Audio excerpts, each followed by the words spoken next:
அனைவருக்கும் வணக்கம். இன்றைக்கி நம்ம சிக்கன் 65 வந்து வீட்லேயே எப்படி செய்யலான்னு பார்க்கலாம்.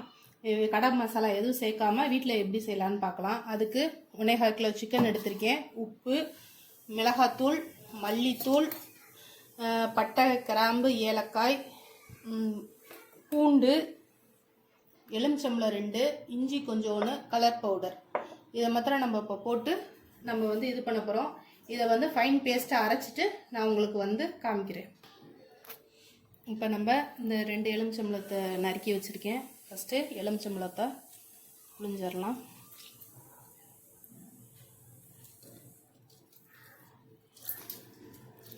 இந்த எலுமிச்சம்பழத்தை புழிஞ்சிட்டோம். அடுத்து இந்த மசாலாவை போட்டுட்டு நம்ம பரட்டி வச்சுக்கலாம். இதுக்கு தேவையான அளவு உப்பும் சேர்த்துக்கலாம். உப்பு தேவையான அளவு. அதுக்கப்புறம் மிளகாத்தூள் வந்து 2 டீஸ்பூன்,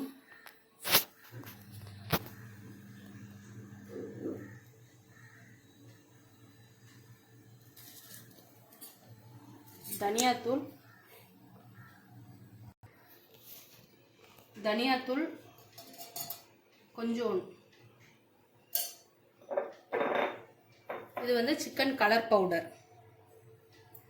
அவ்வளோதான். இதை போட்டு நம்ம பரட்டி ஒரு 2 ஹவர்ஸ் ஊற வச்சுட்டு நம்ம எண்ணெயில் ஃப்ரை பண்ணி எடுத்தால் கெமிக்கல் இல்லாமல் நம்ம வீட்லேயே செஞ்ச சிக்கன் 65 ரெடி.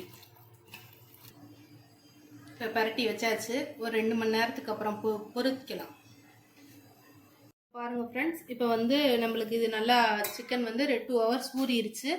இப்போ வந்து எண்ணெய் வந்து அடுப்பில் காஞ்சிருச்சு. இப்போ நம்ம இதை போட்டு பொரிச்சு எடுக்கலாம். வேறு எந்த இதுவுமே ஆட் பண்ணலை. இதே மாதிரி நீங்கள் செஞ்சு பார்த்துட்டு நல்லா இருக்கா என்னன்னு சொல்லிட்டு எனக்கு வந்து ரிவ்யூ போடுங்க. சப்ஸ்கிரைப் பண்ணுங்கள். இப்போ இங்கே பாருங்கள் ஃப்ரெண்ட்ஸ், இப்போ நல்லா வெந்துருச்சு சிக்கனு. இப்போ நம்ம இதை எடுத்துடலாம். இங்கே பாருங்கள் ஃப்ரெண்ட்ஸ், இப்போ நம்ம வந்து சிக்கன் பொரிச்சு எடுத்தாச்சு. நல்லா சிக்கன் நல்லா இருக்குது. நீங்கள் இதை சாப்பிட்டு பார்த்துட்டு எப்படி இருக்குன்னு சொல்லிவிட்டு வீட்டில் இந்த மசாலா தான் நீங்கள் போட்டு சாப்பிட்டுட்டு நல்லா இருந்துச்சுன்னா எனக்கு வந்து கமெண்டில் சொல்லுங்கள். பிடிச்சிருந்தா சப்ஸ்கிரைப் பண்ணுங்கள், லைக் பண்ணுங்கள், ஷேர் பண்ணுங்கள். தேங்க்யூ.